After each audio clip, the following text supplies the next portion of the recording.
El 2019 els aparelladors i arquitectes tècnics varen visar un 40% més d'habitatges que l'any anterior a Mallorca. Segons aquestes xifres, es fan més pisos que xalets. Durant l'any 2019 s'han visat gairebé 2.800 habitatges nous a les illes. Això és un 40% més que l'any anterior. 1.700 varen ser cases i xalets i 1.600 habitatges en blocs de pisos. En ple boom immobiliari es van arribar a superar els 10.000 pisos i cases visades en un any. Ara pensen ens trobam en uns nivells sostenibles. Posiblemente nos estamos acercando a una cifra sostenible para la isla.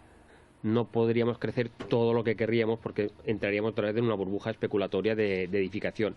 Habrá que seguir, yo creo, incentivando la rehabilitación, porque hay muchos edificios que podrían ser objeto de rehabilitación i reaprovechamiento de viviendas.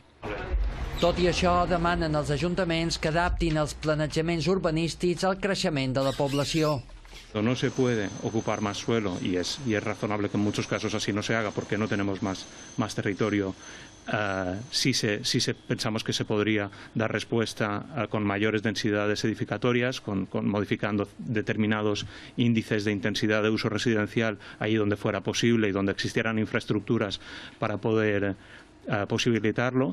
Els aparelladors també es queixen de la lentitud dels ajuntaments a l'hora de tramitar els expedients. Asseguren que en casos extrems en alguna localitat hi ha més de 3 anys de temps d'espera.